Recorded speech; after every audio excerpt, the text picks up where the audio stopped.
Welcome to Universe Eternal Omniscient Mind Church. February 8th, 2025. Four-dimensional goodness. Today, by popularization concerns, I intend writing about two spheres of relative interest to my evolving synergetic mind, and what observers of these presentations may give deeper thought to, respecting their educated and uneducated disregard of metaphysical, physical universe.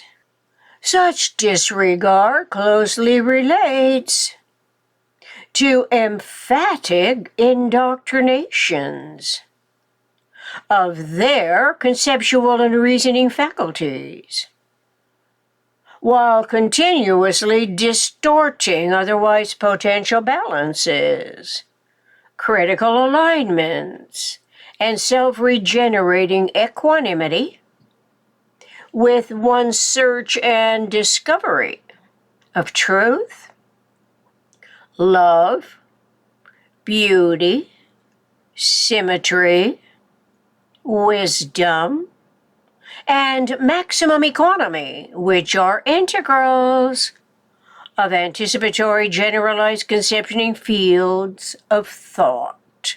TLBSWME. Truth, love, beauty, symmetry, wisdom, maximum economy. One sphere equal vector equilibrium. A conceptuality of it in combined four-dimensional orbit and axial spin. It has zero energy.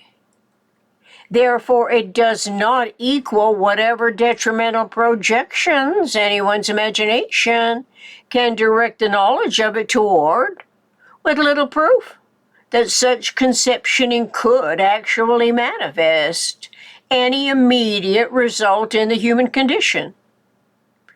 Systemic thought's four-dimensional goodness, however, is an immediate feedback circuit. As it presently dawns on me, since metaphysical generalized conceptioning fields of thought are induced by the generalized content of disseminated information. Synergetics 982.63.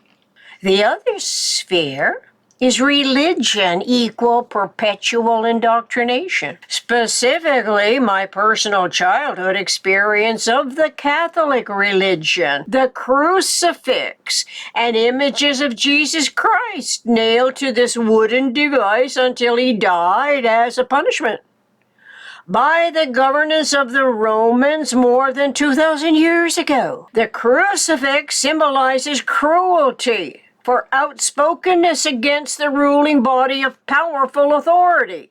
And also because an underlying intention by Jesus was to gain followers to his particular way of thinking, which may have been without a fault except concerning politics, and superseding the official authority for the goodness that was lacking then as it is now.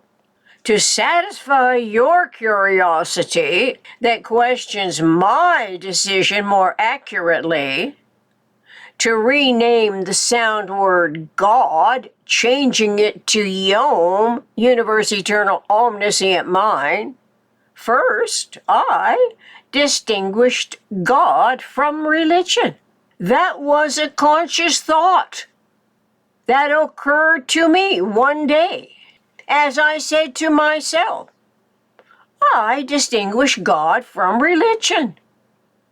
Undoubtedly, the reason for doing this was because I was returning home after attending my first World Game in Philadelphia, Pennsylvania, and the ideas there inspired my anticipatory, purposeful albeit inexperienced objectives, having absolutely no idea what most of it meant and how in the world I could possibly play any part in it. Since early childhood, from around 2 to 3 years old, I lived in a Catholic convent, a boarding school for girls and boys who could attend until the age of 14. The girls lived on one side of the huge building and the boys lived on the other side. Boys and girls attended classes together at some point, as I barely recall. But one day, a new boy came into the classroom and outshone me in mathematics. He had all the answers, raising his hand before me, and I suppose from that moment on that boys were smarter in mathematics than girls, which I've since learned is not exactly or always true. My mother and sisters always referred to St. Patrick's as the convent. My sister Nora and my sister Patricia lived there until my sister Patricia ran away so many times. As she grew closer to 14, she remained with my mother on Bishop Street in Montreal, Canada, in an apartment with my sister Margaret and my sister Doris, who preferred the name Sandra. One day, when I was 9 years old, my mother arrived in a taxicab, supposedly for a visit, convincing the nuns we were going to casually walk together around the grounds. When suddenly into the taxicab she urged my sister Nora and me to get in, as we drove away, never to return. Instead, we went to the train station, boarded a train to the USA, as I recall, going to Forest Lake, Minnesota, a resort, which was wonderful. Then to Chicago, Illinois, where my stepfather had his business of prefabricated houses with a man named Jack Smith. Life in the convent included attending Mass daily, forming lines to go to the dining room, playing in the huge playroom, skating on the ice rink in the winter that was filled with water by the fire department in the summer for swimming. So it was a safe place for me to live. During World War II, after arriving in Canada from Scotland to live temporarily with my grandmother and grandfather in Montreal. I had no direct experience of my father returning to Scotland, and I kept threatening anyone, my sisters and the nuns, if they were mean, that I would tell my daddy on them, as if he were there, which he wasn't. So it is remarkable that no one finally said your father left in either 1940 or thereabouts, sailing back to Scotland on a ship that I'm told was later sunk by the Nazis. The daily Mass, the images of Christ's face, the crucifixion was embedded in my brain. But one day, out of the blue, years and years away from the convent, I noticed it was gone. My mother was not religious, so my sister Nora and I attended church upon occasion in Chicago.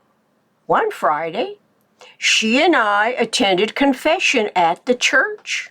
I have no recollection of its name. My sister went into the confessional first. Then it was my turn. When after I asked the usual request, "Father, please forgive me for my sins," he mentioned my sister's similar confession. And this too, I do not exactly recall what it was. But I was so upset afterwards that he could break the Holy Covenant of complete secrecy. The contradiction convinced me the entire religion was distrustful, as I still wanted it to be forthright, as a true and honest devotion. Shattered trust lives on, yet opens the exploring curiosity for other ways to learn of truth. Oddly, though, even as I went to confession every week, where Father Dorn was the one and only priest that I knew of at the convent, the idea of confessing sins was stressful because either there were no sins, which was unthinkable, or I would not reveal any mistake to him anyway. So I would say something like, I have used the Lord's name in vain 2 times, or whatever else I could imagine to satisfy the expectation. From what I gathered, it was impermissible to say, Father, please forgive me for having no sins. Anyway, this Catholic school experience, my first communion, religion indoctrination, attests to an experience of God which I do not condemn, but actually feel grateful for, especially because I was living safely and soundly during wartime, as everything was rationed, and yet I was fed, despite not liking lumpy porridge and smelly fish, every Friday. The treat some days of a slice of bread and jam was wonderful. The strictness overall, however, instilled a fear in me of punishment for disobedience, which I also learned to avoid. Daily routines are more comforting than chaotic environments, easier, as is a preference for being at home, devoted now to exploring and writing as an intellectually self-initiated education research writing process. My research project has evolved over decades into UEOM Church. The early Catholic school education provides me with personal insights into religion and permission to list it among the PRJWMBCHM factors that historically impresses upon humans everywhere in the world something of positive or negative value as a lesson in a lifetime of experiences. Church UEOM is referential, not typical. There are no services to attend, no God to worship, no sinners to punish, nor innovative devices by the human imagination that can be exploited for indoctrination. Such exploitations by major religions intend amassing a greater number of followers who are convinced by the inculcation that religions per se are essential because they've been in existence for centuries. As new religions carry over some version of sacrifice and punishment, the admonishments typically are referential to a book, a supposedly sacred book, that lacks the very essential conceptual models to the nth degree of manifest energy, the truth that is said to be a direction, a relationship, and eventually awareness of the conceptuality of the zero before time size. To do so, a system of universe's self-regenerative energy from the stars, cosmic logically, comes before anything the human imagination can contrive for any particular reason, be it politics, religion, justice, war, money, which derive from contextual parameters, belief, complex hierarchical matrices. Synergetics figure 935.23 shows an illustration of the proton and neutron in a 3-vector team as a conceptuality of relevant energy. This seems to be relative to stars, from where energy derives, as a useful demonstration of the tetrahedron, universe's minimum structural system.